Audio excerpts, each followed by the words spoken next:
Salve, salve, gente amiga da bola! Estamos chegando com mais um programa 7-1. Vamos falar hoje de muito futebol, muita coisa bacana. Trazendo Milton Duor, nosso convidado aí. Grande Milton! Seja bem-vindo. Luiz já fazendo as gracinhas dele, como não poderia deixar de ser. Mas, Milton, seja muito bem-vindo aí ao canal. Vamos fazer uma resenha boa aí. Espero que você goste. Valeu, Renato. Obrigado. É um prazer estar aqui com vocês. Um prazer mesmo. Privilégio. E obrigado pelo convite. Maravilha. Passar a bola logo para o nosso time de comentarista. Começar com o Léo, que é o responsável aí por você estar aqui. E agradecendo também a quem, Léo?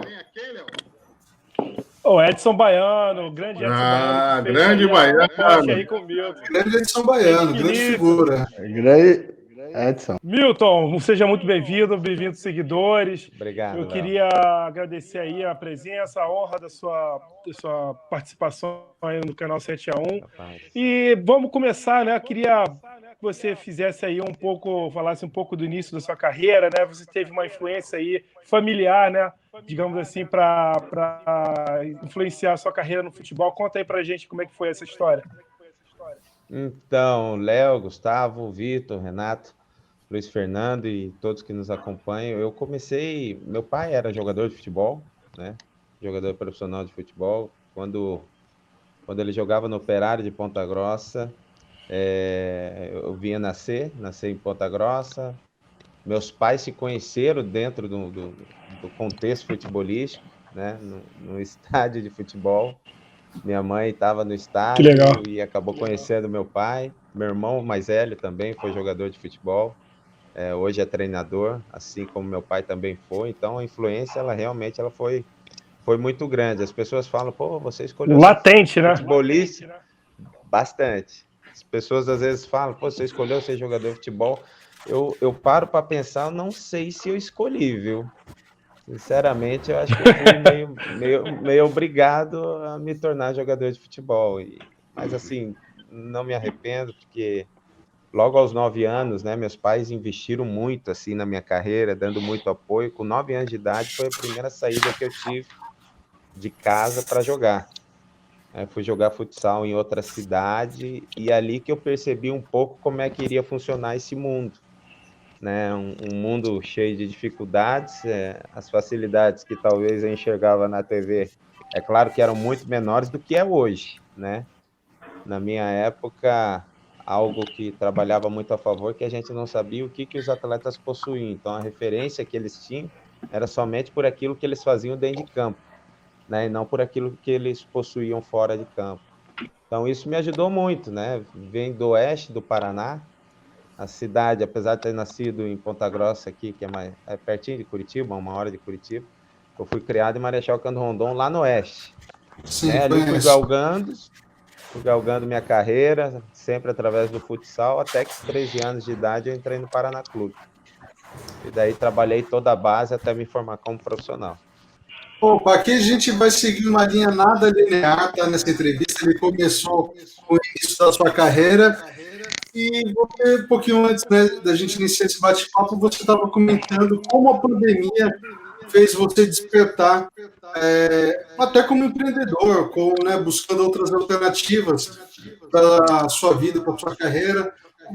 Qual foi o ponto de virada mesmo? O que tinha acontecido na sua vida que você comentou que estava meio parado e, de repente, você aproveitou, enxergou oportunidades na pandemia para começar a desenvolver novos trabalhos, ganhar um dinheiro, né, com novas atividades? Ótima pergunta, Gustavo. Assim, sempre me firmei, minha carreira, né, sempre foi sustentada através do futebol, né, como atleta, como treinador, sempre com esse alicerce, né, que parece que sempre teve uma influência muito grande sobre minha vida. Com a pandemia foi tirado, né, tudo, inclusive o futebol, ele parou. Né? Eu tinha sido contratado por uma equipe, tinha feito 2 semanas de trabalho só nessa equipe e foi liberado todas as pessoas, todos os funcionários da equipe. Então, assim, foi um novo recomeço. Voltei para Curitiba, tive que encontrar opções, oportunidades para que pudesse ter um outro tipo de ganho, né? E assim não ficasse somente o dia todo em casa. E aconteceu que as coisas começaram a virar de um jeito muito legal, aproveitando os contatos, né? Aprendendo, estudando coisas que talvez, se a pandemia não tivesse acontecido, não teria feito, se inteirando muito mais a respeito da questão do conhecimento, de como é importante. Porque o ex-jogador ele tem muito também disso. Hoje mudou muito, graças a Deus. Os ex-jogadores estão buscando muito um campo de conhecimento, mas houve um tempo que o talento, né, ou aquela palavra talento atrapalhou muito, porque sempre pensou que as coisas surgiam ou o conhecimento através de uma forma intrínseca, né? E a gente sabe que a vida não funciona assim, né? Não é. A gente tem que aprender, estamos abertos. Se estivermos abertos, né, nós temos a condição de aprender sempre. E assim, para mim foi sensacional, não a pandemia, mas o que ela gerou, né? A mudança, a metanoia, a mudança de mente, de mentalidade, mindset, por aí vai. Bom, você está Toda fazendo crise, hoje o quê? Você está sendo coach, personal trainer, técnico, diretor técnico, gerente do REC, não sei. Explica direito o que você está fazendo. Hoje eu estou trabalhando na Rádio Banda B, né? Sou comentarista da Rádio Banda B, trabalho na CNT também, Central Nacional de Televisão, participando sempre de programas esportivos como comentarista. Faço mentoria com atletas, inclusive tem um atleta que eu faço mentoria, fiz mentoria com ele hoje, Rodrigo Mann, que está na Inglaterra. Faço mentoria com outros atletas aqui, dou treinamento também como personal. Assumi como gerente de futebol do REC, né, Rolante Esporte Clube, há aproximadamente uma semana, mais ou menos. E assim está a vida, né? Graças a Deus. Muitas oportunidades, tentando, lógico, aquelas que me trazem algo frutífero, tentando aproveitar da melhor maneira, né? Eu acredito que é mais que suficiente todos esses compromissos que eu estou vivendo hoje, né? Não estou em busca de mais algum, não. Por aí chega, tá ótimo. Chega, né? Bastante coisa. Ô, Milton, Oi, você Luiz. parou até que muito cedo, né? Parei. No futebol. Como é que foi a sua cabeça funcionou, né, nesse momento de tão ruim, né? Que é parar, você, assim, você parou no auge. Como foi a sua cabeça nesse momento? Como é que você fez para trabalhar ela? Olha, Luiz, que eu nunca me fizeram essa pergunta dentro do futebol, mas vai ser um prazer responder ela, porque realmente foi um momento de muito aprendizado. Como você falou, eu acredito que eu estava num dos meus melhores momentos, não no melhor, porque o melhor foi quando eu surgi, né, com 18, 17 anos, no Paraná Clube, mas ali quando eu tinha 30 anos foi minha segunda infância dentro do futebol. Estava num momento muito bom fisicamente, mentalmente, feliz demais com a família. Tinha acabado de ser comprado por um time de Portugal, que é o Trofense, hoje acho que está na terceira liga hoje de Portugal. Esse clube eu tinha sido emprestado e nos últimos 7 jogos nós estávamos disputando a segunda divisão, eu tinha sido emprestado marítimo, né, para esse clube. Eu sofri uma lesão no menisco no jogo contra o Porto, pela taça, e foi detectada uma lesão no menisco, eu tinha que então fazer a cirurgia. Decidimos, junto com o corpo médico, né, que iria continuar os 7 jogos, só faltavam 7 jogos, a gente estava em terceiro no campeonato. Nós jogamos esses 7 jogos, eu consegui fazer o gol do acesso, e esse clube me comprou no ano seguinte. Quando ele me comprou, só consegui jogar mais um ano, né? Acabei me tornando capitão da equipe e na Europa isso é Trofense, muito né? difícil de acontecer. Trofense, isso. Clube Desportivo Trofense. E criamos um elo muito forte, só que veio a minha lesão logo depois do nascimento da minha segunda filha. da Sara, né? Eu tenho o Luan, que tem hoje, prestes a fazer 17 anos, e a Sara, que está com 11. A Sara tinha acabado de nascer, 2 meses depois encerrei minha carreira. Não foi tão doloroso para mim naquele momento, Luiz, porque eu estava sentindo muitas dores assim há 3, 4 meses. Eu sentia muitas dores no meu joelho, né? Meu joelho mudou de uma hora para outra, né? Minha perna era muito forte e em um momento a força dela sumiu, a dor aumentou, começou a ficar flácida. Então foi um momento muito doloroso e eu continuei treinando, né? Sempre à base de medicamentos, treinando. Os meus últimos 2 jogos eu fiz assim, não sentia meu joelho, mas não sentia dor e nem sentia o joelho. Mas foi um momento tão ruim para mim, porque estava tão medicado que, assim, não consegui tirar proveito daquilo. Porém, eu tinha feito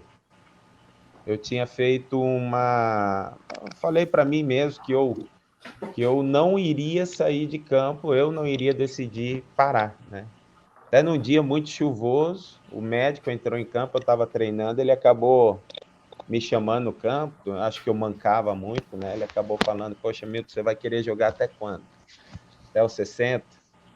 Naquele momento ali foi um alívio para mim, sabe, Luiz? Foi um alívio para mim.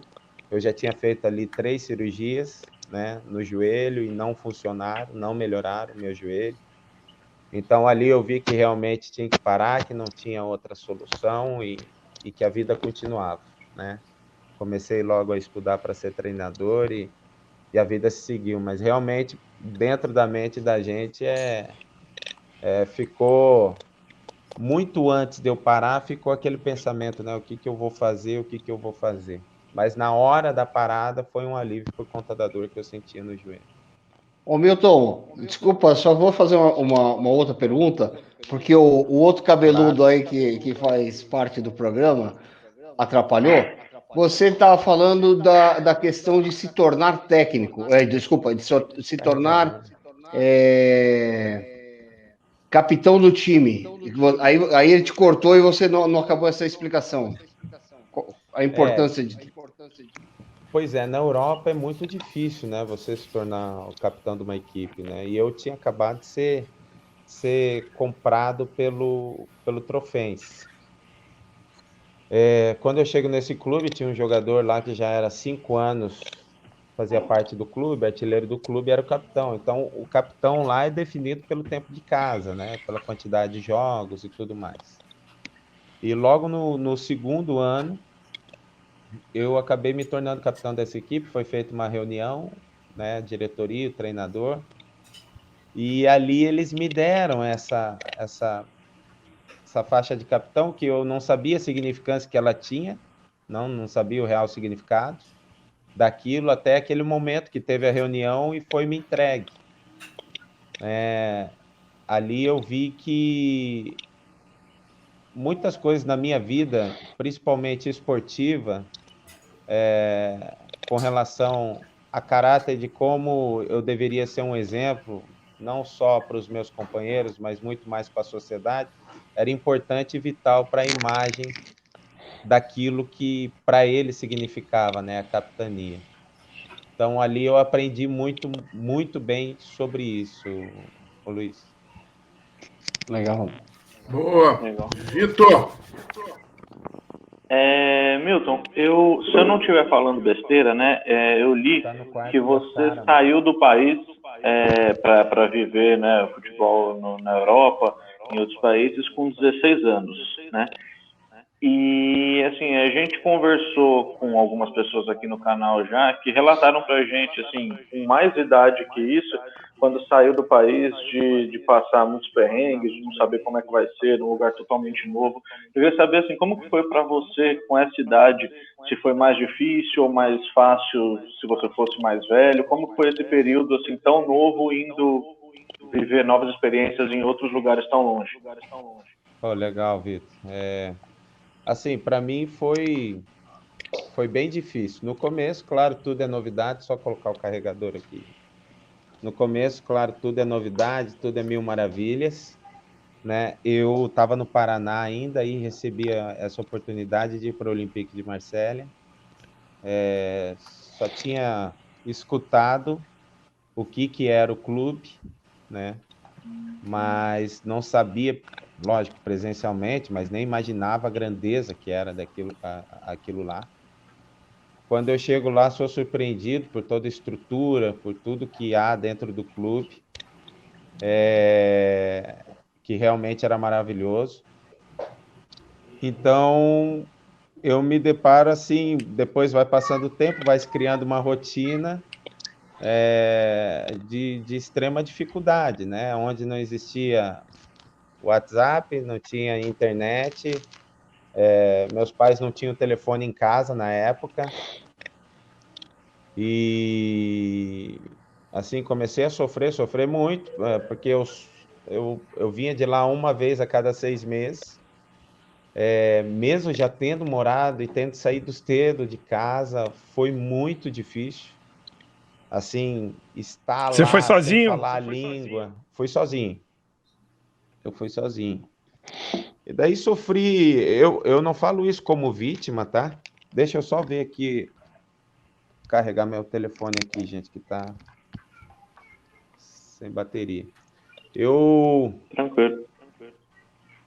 Eu não falo isso como uma forma de me vitimizar, sabe? Eu sinceramente até odeio fazer isso e não gosto quem faça. Mas assim, sofri com relação à minha cor, né? Dentro da casa que eu morava, dentro do centro de formação. Cheguei até a ser apedrejado lá em Marsella, uma vez que eu estava numa cabine telefônica, né, quando encontrei um grupo de pessoas que eram avessa, né? Pessoas que tinham a cor da minha pele. Então, assim, foram situações que potencializaram a minha vontade de voltar para o Brasil naquele momento. Pela primeira vez, talvez hoje, olhando, né, identifico ali alguns momentos de depressão. Eu morava no sótão, né, do centro de formação do Olympique de Marseille, e o sótão, ele tinha o teto, né, assim, não tinha janelas no meu quarto, porque as pessoas, eu acho importante falar isso, que muitos falam, pô, meu, você tinha encontrado no Olympique de Marseille e decidiu voltar para o Brasil. Mas eu decidi voltar porque realmente eu não estava nada bem. E a única janela que tinha era no teto, né? Era uma janela muito linda, por sinal, porque eu conseguia ver a lua, as estrelas, mas assim, o meu estar ali dentro daquele quarto foi muito difícil, foi muito doloroso. Um Eu tive que sótão, ficar sem janela, sozinho, sofrendo com racismo em situações diferentes, dá para entender. Gustavo. Exato, Gustavo. E assim, algumas lágrimas derramei ali naquele quarto. Eu me arrependo de ter voltado do Olympique de Marseille. Eu tinha uma oportunidade ali muito grande. Eu treinava com o profissional e jogava com o Sub-23.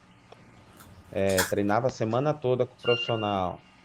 Então, tinha uma oportunidade muito grande, mas assim, as minhas emoções, elas estavam gritando naquele momento, e eu não estava, como menino, não estava conseguindo controlar, não tive inteligência emocional para isso, e falo e repito isso muito para o meu filho, né, que quer seguir essa vida também, como é importante você fortalecer a sua mente para aqueles objetivos que você deseja para a sua vida.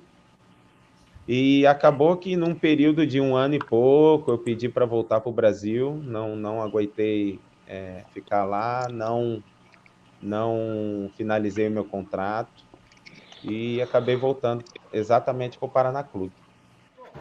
Com base nisso que você acabou de falar, essa experiência, essa passagem difícil, com alguns episódios tristes na França, Lamentáveis, né?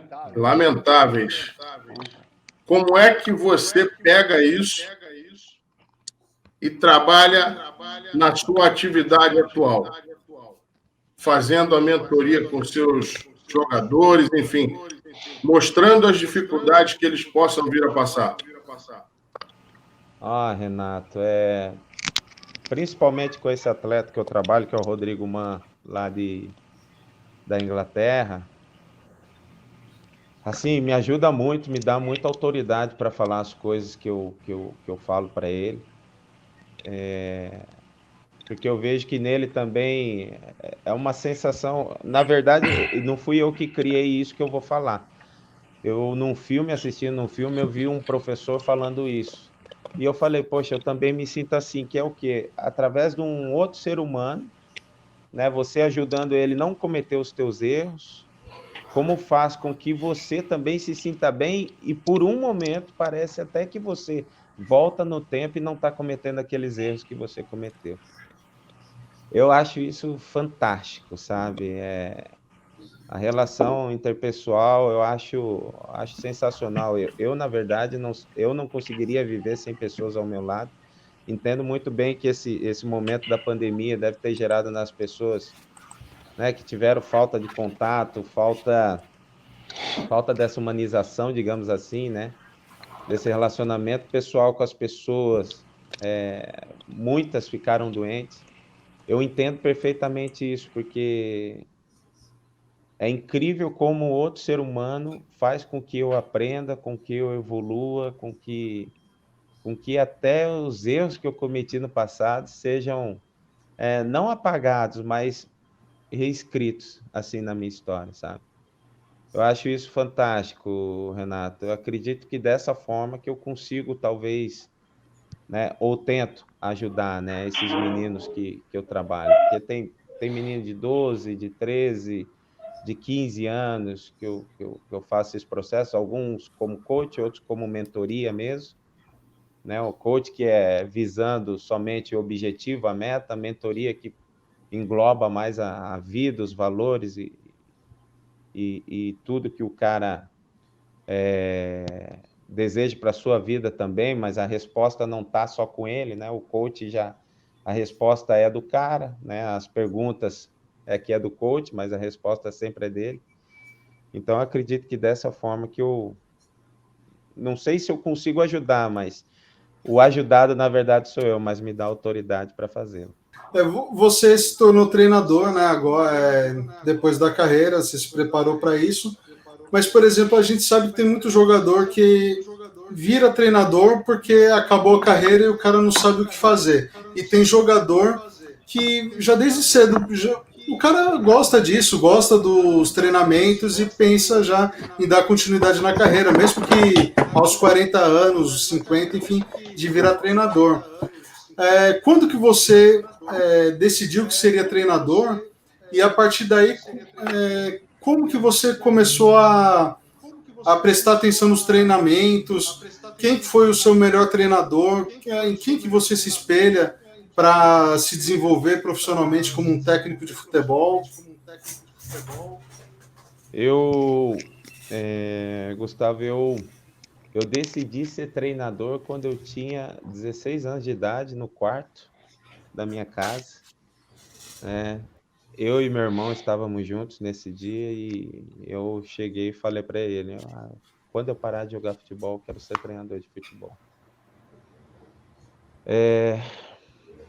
Assim, eu não sei se foi algo escolhido como a carreira de atleta, porque meu pai era treinador naquele momento, né? Então, o filho olha muito para o pai, né? Mesmo se ele não quiser olhar, ele olha muito para a vida do pai, né? Nós somos para os nossos filhos, e assim como os nossos pais foram para nós, né? O reflexo de muitas coisas e repetições que a gente acaba cometendo na nossa vida, que eles também farão ou talvez fizeram. Nesse momento eu decidi e essa ideia ficou muito fixa na minha cabeça e comecei sim a prestar atenção em muitos treinamentos. É claro que isso daí não é nada suficiente para você se tornar um treinador. Com relação ao melhor treinador que eu peguei, é difícil. Todos os treinadores me formaram, né? Todos os professores de educação física, todos os professores que eu tive dentro da sala de aula, enfim, eu acredito que todo contato humano, mas falando muito mais dessa parte de treinamento, né? Eu tenho uma imagem muito fixa dos meus professores de educação física. né, que foram as pessoas que participaram da minha iniciação, assim, junto do meu pai também.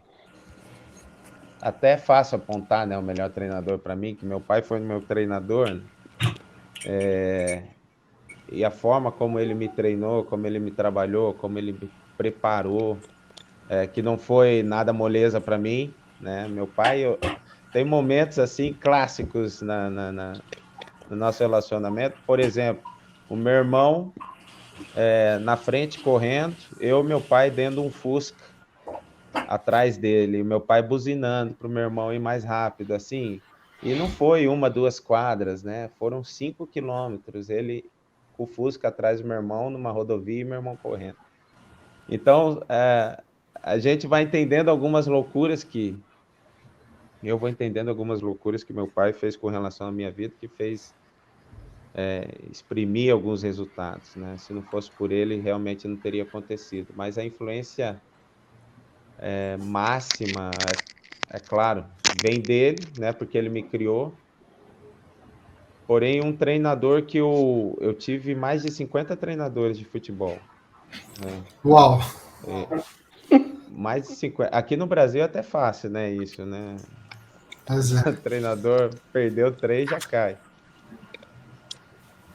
Mas teve alguns foram marcantes para mim na minha vida. Né? No começo da minha carreira profissional, Antônio Lopes, que me subiu profissional em 96, foi muito marcante o relacionamento que eu tive com ele. No começo eu tinha medo dele. Meu Deus do céu, aquele homem, quando eu via no corredor... Delegado, né? Delegado, né? Pô, quando eu via ele no corredor, cara, aqui virava como se não soubesse de nada, corredor fininho, pegava, voltava. Mas depois se mostrou um cara, assim, totalmente diferente daquela imagem que eu tinha criado dele. Me ajudou demais. Me subiu do juvenil direto pro profissional. Que treinador que faz, né? Isso hoje. O Tacílio Gonçalves também, que foi, nossa, um treinador fantástico que eu tive. Que senhor, que gentleman, que homem. Um verdadeiro amigo, assim, que eu consegui ter no futebol, que me ajudou demais, demais. Aquele treinador que me chamava 30 minutos antes na pré-eleição para conversar comigo, não só a respeito do jogo, mas principalmente, ele fala muito bem francês, né? Para falar francês comigo antes das pré-eleições e falar sobre a vida. Aquilo me acalmava de um jeito para os jogos. E no ano que ele foi meu treinador, eu fui jogador revelação do Campeonato Brasileiro.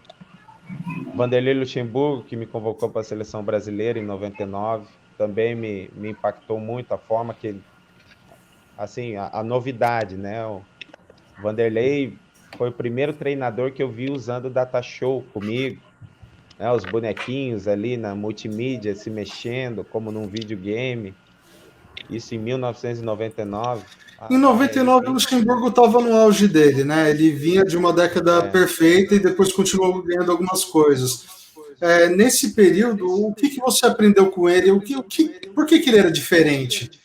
O que ele dava taticamente, tecnicamente, que mudava o jogo? Assim, o Vanderlei, além de ser um grande motivador mesmo, eu achava ele também um mobilizador, né? Que é aquele cara que consegue fazer você passar do estado de paz para o estado de guerra muito fácil, sabe? Ele tinha, na pré-eleição, quando ele abaixava um pouquinho o tronco, assim, cara, ele começava a falar coisas assim que a gente sabia que era verdade, né? Quando ele falava que a gente era bom, a gente sabia que aquilo era verdade pela forma que ele falava. A forma que ele construía, montava o time, né? Construía o nosso jogo. Era um cara que em 99 já pensava nesse jogo construído desde lá de trás, né? A primeira, segunda, terceira fase. Né? A primeira que é a fase de construção, a segunda fase intermediária, a terceira finalização. Lá ele já pensava o jogo assim, né? Então foi um cara que... Esse me impactou muito a forma na minha caminhada como treinador. Né? Os outros muito mais na questão relacional. Agora, sem sombra de dúvida, ele nesse sentido. Abel Braga também, em termos de parceiro, de amigo, de paizão. Parceiro mesmo. Abel foi meu treinador 2 vezes, né? No Fluminense e no Paraná Clube. No Fluminense, quando ele me leva para o Fluminense, ele pede minha contratação, eu estava na Inter de Limeira. Eu tinha acabado de sair da Inter de Limeira, né? E a Inter não estava tendo um ano bom em 2005. Eu saí antes, mas eu acredito, eu não sei, acho que até a Inter caiu nesse ano. Eu saí antes porque eu tive lesão no Paulista. Eu tô parado, ele pega, me liga, ó, Milton, preciso de você aqui, sabe? Em 40 dias a gente ia ter 10 jogos. O Maracanã estava em reforma para o Pan-Americano, a gente jogava em Volta Redonda. Então, mesmo jogando em casa, eu jogava fora. Eu pegava a roupa do Fluminense para ir concentrar, o meu filho mais velho chorava. Eu sabia que ia demorar um bom tempo para voltar. Então, um cara para confiar assim em você, estrear contra o Vasco, eu não estava bem fisicamente, Romário do outro lado, Lex Dias, e o cara pega, coloca você no jogo. Tem 3 zagueiros, ele tira o zagueiro que está jogando há um tempão e deixa você no jogo, eu faço o gol no final do jogo. Sabe, entende? Então, esses caras têm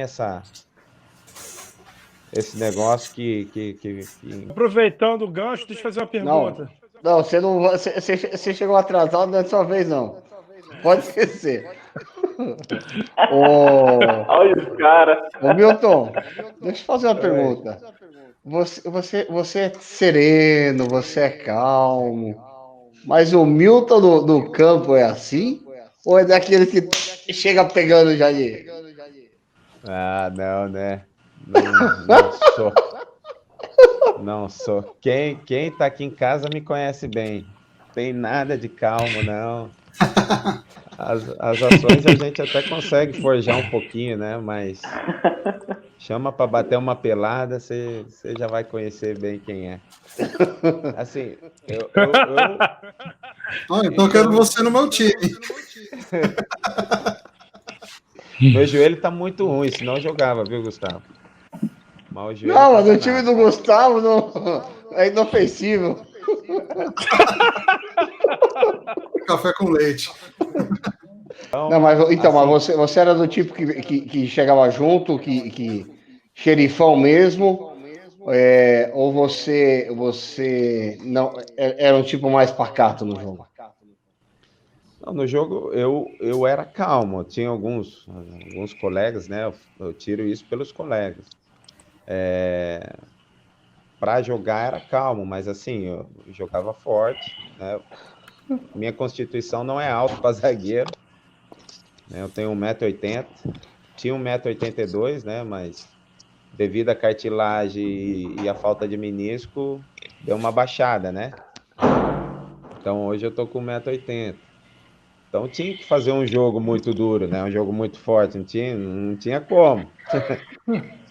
Baixinho na zaga, meu filho. Se fosse mole, tava arrebentando.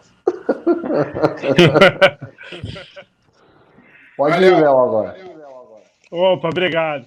Ô, Milton, você quando teve que encerrar a carreira, né, fazer essa transição para, enfim, do jogo, de como sair de atleta, né, para transformar a técnico, você voltou para o Brasil e numa das entrevistas que eu li, parece que quando você retornou ao Brasil, você encontrou seu filho, né, com um estado de saúde um pouco delicado, né, e aí até você retomar, digamos assim, entrar no futebol, você teve que aguardar a recuperação do seu filho, né? E a gente percebe pela sua fala que você teve uma série de superações como atleta e também como pessoa, né? E hoje você faz esse trabalho de mentoria com os atletas. A gente sabe que muitas vezes tem uma galera que sobe da base, às vezes não tem uma base familiar, não sabe o que esperar. E assim, como é que você vê isso tudo? Assim, você, o Milton, que começou lá embaixo como um jogador lá do Paraná novo, e hoje o Milton com a cabeça já com a carreira já concluída, com uma visão diferente. Qual é esse panorama que você faz de experiência? Legal tudo que você falou, Léo. Eu penso assim que a gente tem que lutar, né, para que a gente tenha sucesso na vida, êxito, né, que busque sempre o melhor, mas que acaba fazendo com que a gente cresça realmente são os fracassos que nós temos, né, as caídas que nós temos, é o vale. A gente luta tanto para estar lá, né, no topo da montanha, mas os aprendizados, eles são constantes em nossa vida a partir daquele momento que realmente nos causa algum tipo de simbologia, né? Seja ela traumática ou de extrema felicidade, mas o aprendizado não vem de outra forma se realmente não impactar a tua mente, né? Eu falo para muitos dos meus atletas, apesar de ter tido êxito assim em boa parte da minha carreira, mas eu tenho muita certeza do caminho do sucesso, muito mais pelos fracassos que eu obtive do que pelos êxitos que eu conquistei. Errei muito na minha vida, errei bastante, continuo errando e provavelmente vou errar até o final dela, mas o importante é que a gente deve continuar caminhando, né? De qualquer forma, continuar caminhando, corrigir a nossa rota, levantar, bater a poeira do corpo, né? Olhar para frente com fé, que no final as coisas tendem realmente a dar certo. Se a gente tiver fé e se a gente continuar caminhando. Penso dessa forma, Léo. Milton, na sua época de jogador, né, você passou por grandes clubes, principalmente do Paraná. Eu queria saber, assim, na sua carreira, seja como técnico, seja como jogador, tem algum jogo, assim, algum dia que ficou marcado, assim, se você pudesse voltar naquele dia, assim, um dia que tudo deu certo, seja para você ou para sua equipe, se algum dia que ficou inesquecível na sua carreira, seja como jogador ou técnico?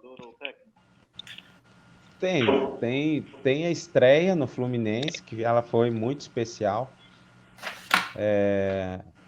porque ela foi, assim, eu tinha lesionado na Inter de Limeira, tinha machucado o tornozelo, daí fiz um acerto, voltei para casa, vim para Curitiba, eu estava treinando sozinho, sem grandes expectativas, assim, de talvez me empregar no Brasileiro, e daí, como falei para vocês, recebi o telefonema do Abel. Fui para o Fluminense, eu tinha que fazer os exames físicos para poder passar, né? E mostrar que estava bem. Eu fiz os exames, porém constou que eu não estava tão bem fisicamente, né? E o Abel veio falar comigo, então eu não podia assinar o contrato se eu não estivesse bem. O Abel veio falar comigo e falou: Milton, os caras falaram que você está mal, o departamento de fisiologia não te aprovou nos testes físicos realizados, então, cara, não vai ter como. E eu sabia que era uma grande oportunidade para minha vida, né? Eu falei a Belão, não, pode contar comigo, pode me pôr para jogar que eu vou. Eu tô bem. Isso também eu lembro que eu tirei de um filme. Não são as máquinas que vão dizer como é que eu tô. Eu tô bem, pode me colocar no jogo. E assim, ficamos ali argumentando durante um bom tempo. Ele saiu, tá bom, eu vou comprar essa, mas não me deixa na mão. Assim, no momento que ele sai, eu falo, meu Deus do céu, o que eu vou fazer, cara? Eu não tô bem fisicamente. Assim, veio um temor do caramba. E o jogo era quarta-feira contra o Baixinho, né? E daí ele me escala de titular no jogo. Vou pro jogo. Assim, deu uns 9, 10 minutos de jogo. A gente tava jogando com 3 zagueiros. Enfia a bola pro Romário. Aí o Romário dá o gato no Gabriel Santos, né? Que é o gato, finge que vai receber a bola no pé. Aí quando o Gabriel saiu, ele fez a diagonal. nas minhas costas. Aí o cara enfiou a bola, ele saiu de frente com o goleiro do Kleber, né? Só deu um totozinho por cima. 6 minutos de jogo. Né? 6 minutos. Rapaz, você imagina, até o final do primeiro tempo, eu não podia ficar muito tempo com a bola no pé, que a torcida queria me vaiar. E assim, não participei do lance, a única coisa que eu fiz foi correr atrás do Romário e não deu tempo de pegar o baixinho. Eu falei, caramba. E daí você vai tocando na bola, né? Toca na bola, pô. Você fica muito tempo na bola, você já vai escutando, né? Uns assobios. Aí você escuta o cara lá falando o negócio. Aí, toca. Aí eu falo, pô, é comigo o negócio. Vamos ver se é mesmo. Vem a bola de novo, você demora mais um pouquinho. Foi volta redonda, né? Foi volta redonda. Aí você escuta mais uns assobios, Eu falei, é comigo mesmo, então vou começar a jogar, né, 2 toques na bola de primeira. Vou dar tempo para esses caras subiar. Aí tá, vamos sobreviver até o primeiro tempo. Sobrevivemos, o Tuta fez o gol de empate.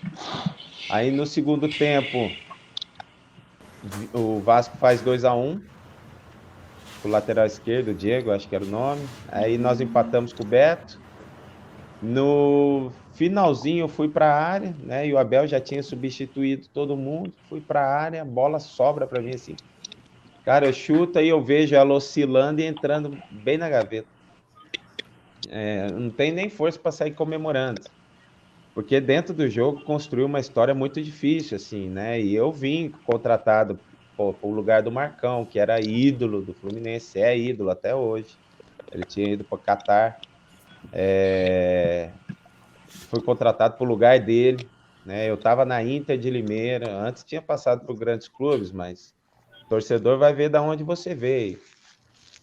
Então, assim, foi muito difícil isso no Fluminense, só que graças a Deus esse gol, então, Vitor, não tem como eu separar outro momento, a não ser esse como o jogo mais inesquecível da minha vida.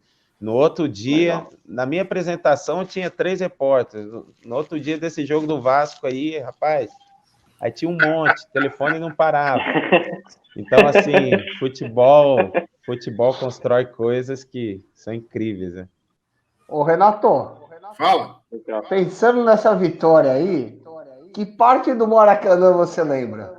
Rapaz, mas aí ele não vai estar porque o Maracanã ele falou que estava fechado para o Pan-Americano. É verdade. Mas enfim. Rapaz, você sabe, Luiz, que teve gente me perguntando o que tem de tão famoso nesse setor do Maracanã? Não sei, talvez o Milton saia. Eu quer assistir o canal 7x1 para tentar descobrir. Eu vou chamar o César Maluco para explicar isso. Para dar uma palhinha. Lazzaroni correu. O Lazzaroni correu. Olha. Ô, Milton, deixa eu te perguntar. Você falou do Marcão aí, que realmente veio para o Fluminense substituindo ele, teve aí essa estreia boa. Mas eu queria que você falasse da questão do Paraná, que foi quando você surgiu aí, né, para o futebol e também chegou bem. O Paraná naquela época estava disputando Série A, estava bem. Queria que você falasse um pouco desse início e do título paranaense de 96, se não me engano, não é isso? Em 96, 97, eu tinha saído para a França. 96 eu fazia parte do grupo, mas não joguei, né? Não joguei esse campeonato, mas fazia só parte do grupo, só treinava. Então, 96, o Antônio Lopes me subiu. Na verdade, teve um caso de doping, né, no Paraná, por um erro do departamento médico, se eu não me engano, foi constatado, né, tanto que os nossos atletas não pegaram muito tempo de punição. E através disso que eu fui chamado. Eu estava no interior do Paraná jogando o Campeonato Paranaense pela equipe de juniores, ainda banco da equipe. E daí fui chamado para vir a Curitiba para jogar o jogo contra o Corinthians. jogar não, né? Ficar no banco. Aí o Edinho Baiano acabou sendo expulso. Ele foi expulso desse jogo. E quando ele foi expulso, o Carlinhos Neves veio e me falou: Milton, se prepara que talvez você entre. Entrei nesse jogo. Meu pai era o mesário desse jogo, cara. Meu pai estava de representante desse jogo. Esse foi um jogo marcante também. E daí, quando eu vou, na época, assinava, né, a súmula. Que bacana. Nossa, meu pai estava mais nervoso do que eu. Tem isso. É isso aí. Eu tinha que pedir autorização para ele para poder entrar no jogo. Isso daí foi fantástico também. E assim, o Paraná é recheado de histórias assim, né? Os melhores amigos que eu fiz no futebol, muitos deles foi do Paraná. O aprendizado foi total dentro desse clube, que me formou, ajudou também a me formar como homem.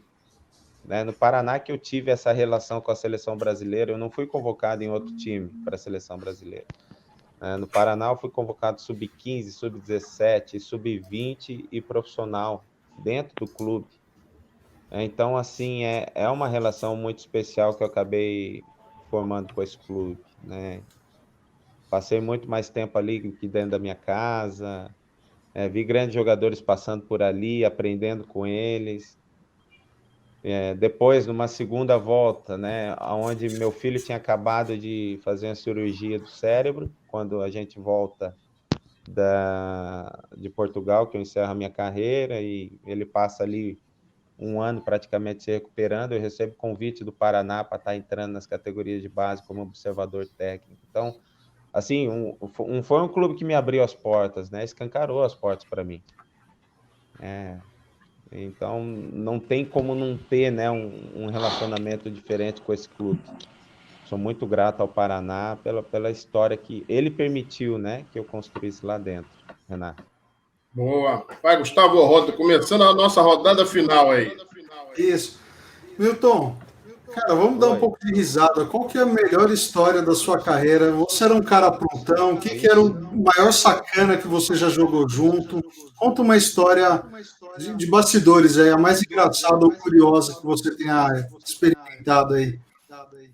Pô, aí é difícil, hein? Ih, tem um monte, então, ó. Tem um monte, então pensa uma. Não, ele não pode falar que ele era o maior, né? Essa é a questão. Ai. Cara, eu não tenho muita história assim, quer dizer, sempre tem, né? Mas nessas horas, quando perguntam, é igual, pô, canta uma música. Você sabe um monte de música no chuveiro. Quando o cara pede para cantar, você esquece tudo. Pô, então Peraí, você é canta uma cantor aí. também? Isso. Não, então dá uma palhinha pra gente, pô. Deixa eu contar a história, é melhor. Boa saída, hein? No Vitória, cara. Bom, tá gravado isso daí, pô. Isso daí pode causar direitos autorais também. Tem que contar outra história.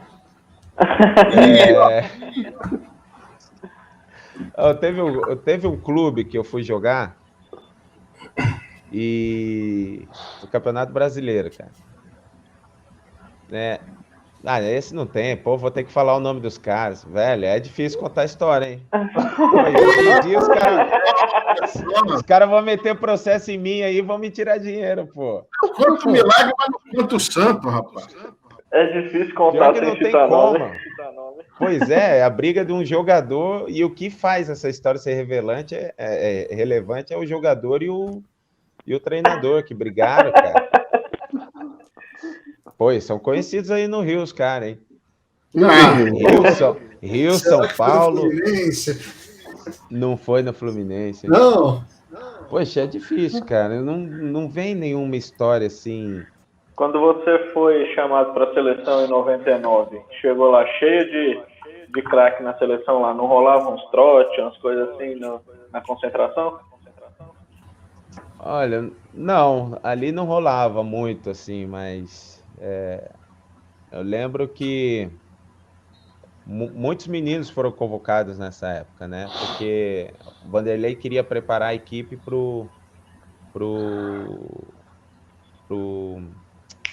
para as Olimpíadas. Olimpíada? Então, menino foi para as Olimpíadas. Muitos meninos foram convocados. Muitos atletas assim, 19, 20 anos, que disputavam o brasileiro. O único perto da idade de 23 anos, ou acima da idade, era o Ronaldo Fenômeno. Eu lembro dele quando nós apresentamos na seleção, né? Eu e o Moza, hoje, que está técnico interino do Curitiba. Eu lembro que quando foi convocado, eu vi o nome dos caras lá, eu falei, caramba, cara, o que eu vou fazer lá? Alex, Denilson, Fábio Aurélio, Júlio César, Juan, muito cara bom, Ronaldo Fenômeno, Ronaldinho. E daí, quando a gente chega na seleção, eu era fãzaço do Ronaldo, né? Sou até hoje, do Ronaldo Fenômeno. Falei, eu tenho que ficar perto desse bicho. Chegar lá, vou pro quarto, primeira coisa, ir na lista, ver onde é que é o quarto do homem, né? Ficar ali de prontidão, esperar ele sair só pra... Não, beleza? Fui ver na lista. A gente tava num andar, o Ronaldo tava uns 5 andares pra cima. Todo o time no andar só, ele no andar lá no alto lá. Suíte presidencial. Falei, não vai ter jeito. O homem já tinha sido melhor do mundo 2 vezes, né?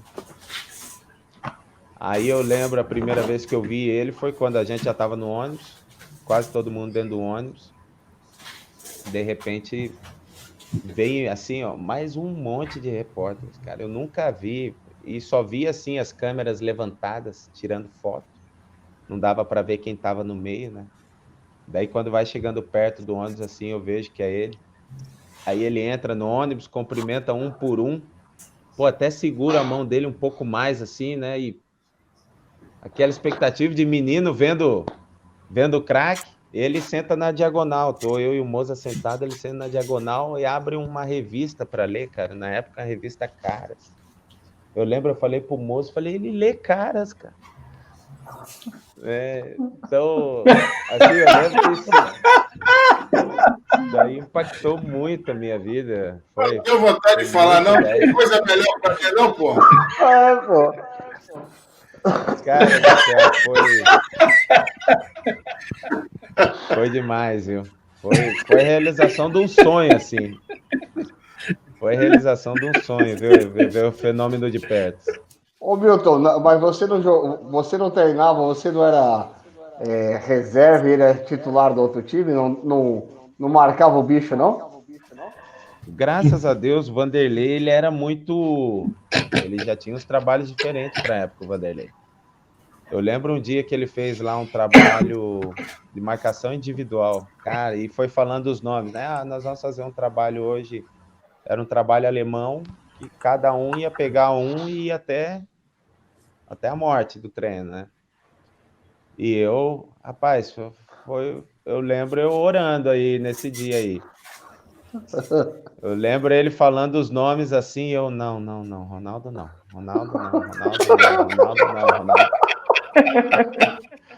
Aí eu peguei o Denilson. Aí o Denilson... Eu falei, caramba, cara. Denilson, aquela época, né? Já, parecia um polvo, né? Tanto que ele pedalava. Aí eu, falei, caramba, cara. Tô na seleção, não dá pra bater, né? Não dá pra chegar forte. O cara vai deitar e rolar. Né? Aí o Denilson chegou assim... Ficava ali igual um boneco do posto, né? Esperando só os caras chegarem. Exato.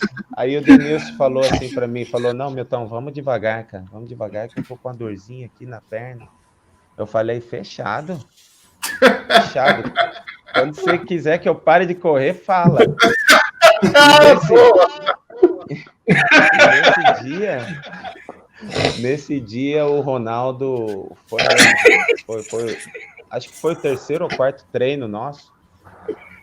O Ronaldo, ele recebeu uma bola, né? Aí ele fingiu que ele não treinava assim como ele jogava, né, o Ronaldo. A gente via coisas muito novas no treino, assim. Todo treino tinha um drible novo, tinha algo sempre novo. Mas, assim, ele não treinava intenso como era no jogo. Porém, nesse dia, ele recebeu a bola, ele estava perto do gol, ele resolveu voltar e sair da área. Aí veio um cara do nosso time e pressionou ele em direção ao gol. Cara, e ele parecia um touro olhando assim pro Mancini e foi para cima do Mancini, pedalou, cara, várias vezes assim em cima do Mancini, sabe? Pedalou. Cara, ele pedalou bastante. Aí o Mancini foi indo para trás, Caiu. Acabou tropeçando, cara. Bateu o calcanhar, tropeçando, aí ele deu uma chapadinha no canto, assim. Aí o Luxemburgo pegou e encerrou o treino, né? Eu falei, graças a Deus não fui eu, né? Poderia ter sido eu. Com certeza teria acontecido algo pior. Mas tá louco. Esse cara jogava demais. Jogava muita bola. Mas resumo, conseguiu chegar perto e conversar com ele ou não? Eu consegui tomar uma caneta num bobinho. Você não fez uma foto no treino? Só para chegar junto? Não, deixava ele longe, deixava ele à vontade. Não podia atrapalhar o homem, né? E pôr na caneta, ele travou. Caneta e depois tomou um carrinho aí da internet. E que caneta. Que caneta. Mas vai, Léo, rapidinho. Vocês estão me ouvindo legal? Porque assim, eu estou ouvindo, aí eu falo, aí eu rio de alguma coisa. Minha risada vem 5 minutos depois, cara.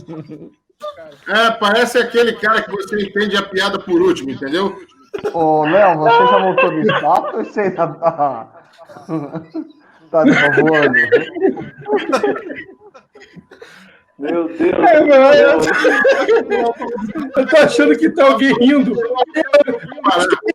Minha risada aqui vem com delay.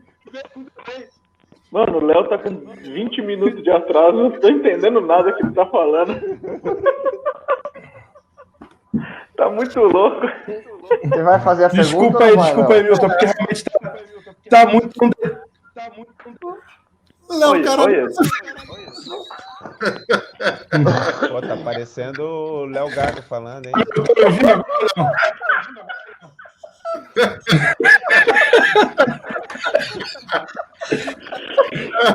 Ai, cara. Meu Deus do céu. Ele já respondeu. Ele já respondeu que ele era o sacana da turma. Acabou de responder aí, tá?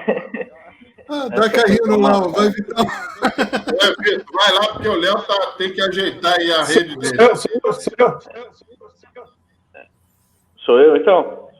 Pode ir. Vai. Vamos lá, então, Milton, pensando daqui para frente, né, a gente não sabe ainda como é que vai ser a continuação do futebol, principalmente com essa pandemia, se os campeonatos, né, vão todos voltar, se vão continuar, enfim. Eu queria saber o que você está fazendo hoje, assim, se você ainda continua fazendo algum tipo de curso, algum tipo de estudo, se o seu foco assim, pensando a longo prazo, né, continuar por muito tempo nessa carreira técnica, enfim, como é que, nesse período que o futebol, principalmente para outras divisões que não seja a Série A do brasileiro, estão mais paradas, né, o que você está fazendo pensando no futuro? Eu invisto bastante nessa parte da inteligência emocional, né, questão da física quântica, de quanto a nossa mente pode empoderar toda a nossa vida. Estou muito focado na questão como comentarista também, muito focado, é algo que eu tenho gostado muito, tenho me apaixonado por isso, pela rádio. claro que eu sou muito novo, sou juvenil nisso tudo, né? Mas, assim, tenho o prazer, o privilégio de trabalhar com pessoas que estão há muito tempo na caminhada e, assim, me fazem ver também até o esporte de um modo diferente. Tenho aprendido bastante. Essa nova carreira de gerente, né? Esse convite que surgiu é algo novo também, né, Vitor? Estou iniciando agora. Confesso que estou gostando bastante. Quem sabe, né? Talvez seja a transição aí para algo que eu nem esperava, nem pensava. Então, para já é isso. Tô muito focado na rádio, né, e na TV. Nesse campo aí, para já que eu penso em adquirir conhecimento, crescimento, né, juntamente com a questão de gestão. Que eu acho que, na verdade, né, as duas coisas estão unidas, não no nome, né, mas estão muito juntas, muito próximas. Eu acho que é interessante porque o segundo jogador que a gente entrevista, ex-jogador que a gente entrevista, que está enveredando por essa área holística de coach, o Olimar Tesser, né, que fez uma entrevista super legal com a gente. A área dele é outra, ele trabalha com hipnose, mas está nessa área também de holística, Legal. coach, física quântica. E você também, agora a gente vê que não é um movimento isolado, né? Eu confesso que a minha busca inicial para isso daí foi, na verdade, para me entender melhor, né? Tava bem confusa a minha mente com relação a aquilo tudo que é vida, né? Que se passa, e o futebol, na minha cabeça, né? Não que ele me iludiu, não é essa a palavra, mas ele me mostrou um mundo que talvez se tornou muito real dentro da minha mente e, na verdade, não era. E, assim, tomei alguns baques também, depois que eu parei de jogar, né? E através deles que eu corri atrás disso daí para poder entender melhor, né, as circunstâncias da vida, as minhas circunstâncias da vida, né? Ô, Milton, pai bola, duas perguntas. Primeira, quem vai ser campeão brasileiro esse ano? E segundo, pera aí, o cara tá lá no meio, pera aí, deixa eu fazer a segunda. E a segunda, Bayern ou PSG? É só um... Olha. Ele pode dar um palpite, porra? Pode. Desculpa, Luiz. Desculpa. Vamos lá. O Campeonato Brasileiro tá cedo, né? Sei lá se eu vou acertar. Eu vou arriscar no Palmeiras. Bayern e PSG. Final do domingo. Eu vou torcer pro PSG, mas eu acho que o Bayern leva. Legal. Agora o Vitor ficou todo feliz. Errado, falou do Palmeiras, pô. Justo. Depois da vitória de ontem, ele não consegue nem disfarçar o sorrisinho. Tava na hora já. E aí, Léo, estabilizou? Você vai fazer a pergunta ou podemos encerrar o programa? Não, podemos encerrar. Até o Milton aguentou lá. Viu que realmente a situação do rapaz está difícil. A nave vai partir. Eu não sei o que houve, mas tá um delay hoje. This is Starman. Então vamos. Milton, peço desculpa pela técnica, viu? Vai, João da Lua. Toca o pau aí, pô. Vamos chegando ao final, então, do programa com essa tecnológica aí que deixou o Léo a ver navios. Agradecendo aí. Milton, obrigado, viu? Valeu, Milton. Eu agradeço demais. Pô, foi muito show. Perguntas, olha, sensacionais, né? Perguntas que eu nunca recebi, sinceramente, assim. Perguntas boas de responder, porque fala da vida, né? Tá aliado ao futebol, mas fala muito mais da vida. Obrigado, foi um privilégio mesmo poder participar. Vocês são demais, gente. Parabéns, viu, Vitor, Gustavo, Léo. Beleza, Milton, aí, ó. Obrigado. Conta contigo aí. Se você puder, volta aí ao canal. Vai bater um papo com a gente, fazer mais outra resenha. Dessa vez sem falha técnica, para a gente conversar melhor. Agora o cara vai rir, dá uma olhada. Ó, todo mundo... Pessoal, um abraço, ó. Até o próximo programa. Até mais, Valeu. tchau. Valeu. Tchau, tchau. Falou, Milton. Tchau, pessoal. Yeah, yeah, yeah, yeah, yeah, yeah, yeah, yeah, yeah. Oh, oh, oh, oh.